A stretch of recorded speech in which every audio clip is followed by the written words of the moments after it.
సాంబార్ అన్నం పెట్టు, ఆ పులుసు ఏమైనా ఉంటే అవన్నీ పెట్టు, ఓకేనా? ఓకే అండి. ఏమండి, ఇంట్లో టమాటాలు అయిపోయాయి, వెళ్ళి ఒక 2 కేజీలు టమాటాలు తీసుకుందాం పదండి. మొన్న శాలరీ అందగానే పప్పులు ఉప్పులు కూరగాయలు అని చెప్పి 3000 ఇచ్చాను, మళ్ళీ టమాటా ఉల్లిపాయలు అంటావేంటే? మీరిచ్చిన 3000కి ఉప్పులు పప్పులే వచ్చాయి, కూరగాయలు రాలేదు. 3000కి ఉప్పులు పప్పులే వచ్చాయా? మనం తినడానికి కేజీ లెక్క కొంటున్నావా లేకపోతే అమ్మడానికి బస్తా లెక్క కొంటున్నావా? కేజీలాగే కొన్నానండి, 2000 అయ్యాయి. మా తమ్ముడు వాళ్ళ ఫ్రెండ్స్తో ట్రిప్కి వెళ్తాను, ఖర్చులకి డబ్బులు ఇవ్వు అంటే మిగిలిన 1000 రూపాయలు ఇచ్చాను.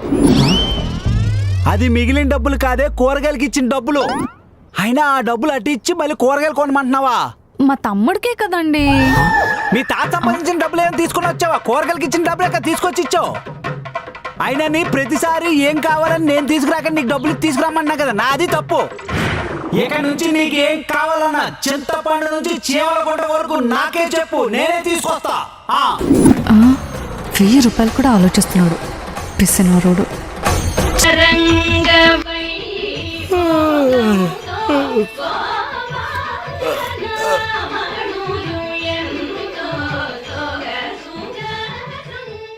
ఏమండి, టీ పెట్టడానికి పాలు కావాలి, మీరే వెళ్ళి తీసుకొస్తారా నన్ను తీసుకురమ్మంటారా? వద్దులే, నేను తీసుకొస్తా. మళ్ళీ చిల్లర మిగిలి తీసి బిస్కెట్ చాక్లెట్కి ఇచ్చేది. సచ్చినాడు.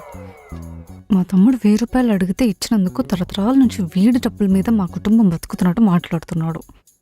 కోకులకి పెట్టే పిండం ఫ్రిడ్జ్లో దాచుకొని తిన్న మొక్కము వీడును. ఛీ! ఓ పాలు పెట్టివమ్మా. సరే భయ్యా, తీసుకోండి భయ్యా. ఎంత? 31. 31?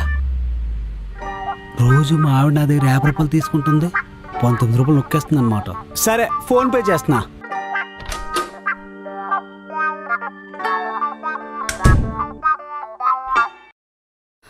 వచ్చేసారా, నేను వెళ్ళి టీ పెట్టి తీసుకొస్తా. ఇప్పుడు అర్థమైంది. మొన్న పెళ్లిలో మీ అమ్మ నెక్లెస్ వేసుకొని తెగ తిరిగేస్తుంది కదా, అది ఎక్కడి నుంచి వచ్చిందో ఇప్పుడు క్లియర్గా అర్థమైంది నాకు. ఏంటండి? రోజు పాల్పేట అని చెప్పి 50 రూపాయలు తీసుకెళ్తున్నావు, అది 31 రూపాయే, అందులో 19 రూపాయలు మిగులుతుంది. అంటే నెలకి 570 రూపాయలు. అంటే ఏంటండి, ఈ 570 రూపాయలు తీసుకెళ్లి మా అమ్మకి బంగారం నెక్లెస్ కొన్నానంటారా? పాల దగ్గర 570 మిగులుతున్నాయంటే మిగిలిన వాటి దగ్గర ఎంత మిగులుతుందో.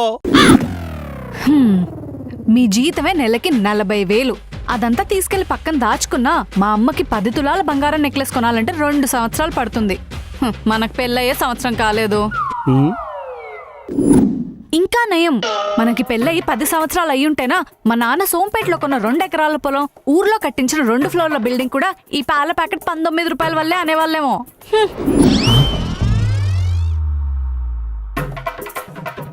ఏదైనా సరే ఇక నుంచి నాకు క్లియర్గా అర్థమైంది, ఇంట్లో కావాల్సిన అగ్గిపెట్టు కూడా నేనే తీసుకొస్తాను. నీ పిల్లనైన పాపానికి 19 రూపాయలు దొంగం చేసావు కదరా, చెప్తాను పని. ప్రశాంతంగా రీల్స్ చూసుకోవడానికి భూమి మీద ఎంతకన్నా ప్రశాంతమైన ప్లేస్ ఇంకోటి ఉండదబ్బా.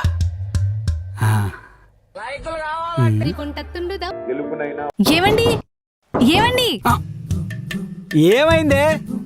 అర్జెంట్ గా చింతపండు కావాలి. పోసే, నేనున్న పరిస్థితి ఏంటి, నువ్వు చెప్తున్న పనేంటే? మీరున్న పరిస్థితి మీకు తెలుసు, నాకు తెలుసు, పొయ్యి మీద ఉన్న పప్పుకు తెలియదు కదా. అయినా చేతిలో ఫోన్ ఉంది కదా, బ్లాంకెట్ లో పెట్టండి. సరే, వెయిట్ చేయి.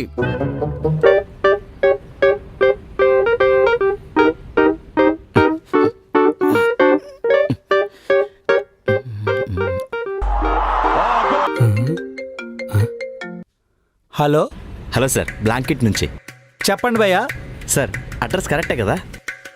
కరెక్ట్ అడ్రస్ కాబట్టి పెట్టాను కదా భయ్యా, అయినా నేనేమైనా పిచ్చో నా పక్కిది అడ్రస్ పెట్టడానికి? అయ్యో అలా కాదు సార్, జస్ట్ కన్ఫర్మేషన్ కోసం. కన్ఫర్మే, అదే అడ్రస్.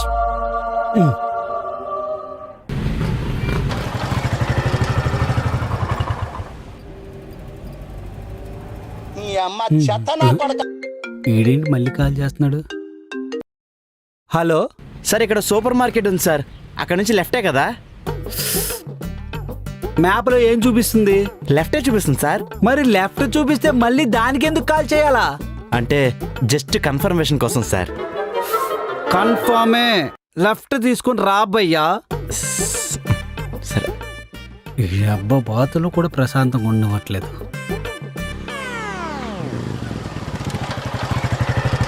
మీరు సిగ్గుపడకండి. Where is the sickness?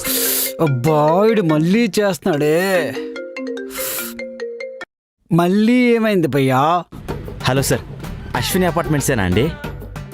అక్కడ అడ్రస్లో ఏముంది? అశ్విని అపార్ట్మెంట్స్ అనే ఉంది సార్. మరి ఎందుకు అడిగావు? అదే సార్, జస్ట్ కన్ఫర్మేషన్ కోసం. బొక్కలో కన్ఫర్మేషన్. నువ్వేమైనా గోల్డ్ బిస్కెట్లు అవాలా చేస్తారా 10 సార్లు కాల్ చేయడానికి?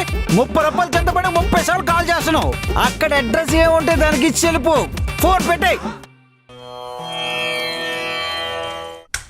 అట్లుంటది మనతోని. మళ్ళీ ఎందుకురా ఫోన్ చేసావు? డోర్ నెంబర్ కోసమా? లేదు సార్, ఆర్డర్ మేడం గారికి ఇచ్చాను సార్. మరి ఆవిడకి ఇచ్చేస్తే మళ్ళీ నాకెందుకు ఫోన్ చేసావురా? అంటే 5 స్టార్ రేటింగ్ ఇస్తారని. ఎవరికి? నీకా చింతపండుక? నాకే సార్. ఒరే నువ్వు ఎక్కడున్నావు చెప్పు, వస్తాను ఉండరా. నీ చేతికి కాదు సార్, యాప్లో ఇచ్చేయండి సార్. ప్రాజెక్ట్ ఆల్మోస్ట్ కంప్లీట్ అయిపోయింది. మెయిల్స్ అన్ని మీకు పెట్టాను. సో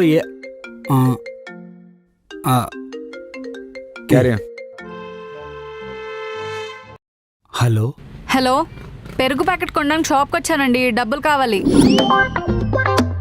ఎంత? 40 రూపాయలు. సరే పంపిస్తా చూడు. నాకెందుకు? మళ్ళీ అవి మిగిలించుకొని ఊర్లో 20 ఎకరాలు కొన్నానంటారు. ఇదిగో షాప్ QR కోడ్ పెడతాను, దానికే కొట్టేసేయండి. సరే పంపు. Just 1 minute sir. No problem, carry on. Sorry sir. పర్లేదు. ఇప్పుడు ప్రాజెక్ట్లో ఎక్కడెక్కడ ఇష్యూస్ ఉన్నాయో అవన్నీ మనం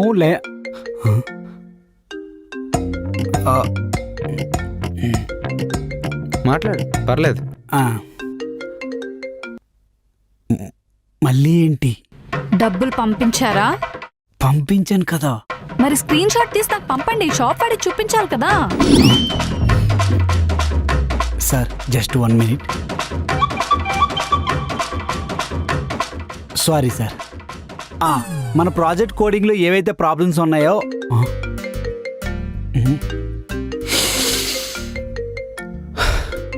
పర్లేదు, లిఫ్ట్ చే. హలో. పెరుగు ప్యాకెట్ ఎక్స్పైర్ అయిపోయిందండి, రిటర్న్ ఇచ్చేసాను. దానికి నా పర్మిషన్ ఎందుకు? పర్మిషన్ కాదు, ఇప్పుడు నేను పెరుగు ప్యాకెట్ రిటర్న్ ఇస్తే వాళ్ళు మనకు డబ్బులు రిటర్న్ ఇస్తారు కదా, అందుకు. ఇస్తే తీసుకో. అమ్మో నాకొద్దు బాబు. మళ్ళీ అందులోంచి 2-3 రూపాయలు మిగిలించుకొని మా తమ్ముడికి బైక్ కొన్నానని చెప్తారు. నాకెందుకు అవన్నీ? అందుకే మీ నంబరే పెట్టాను, వాళ్ళు రిటర్న్ వేస్తారు. సరే సరే. Extremely sorry sir. ఈ కోడింగ్ ఉంది కదా సార్, అందులో ఏవి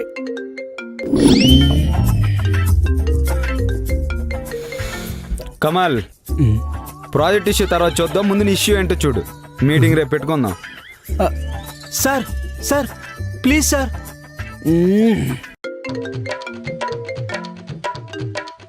హలో.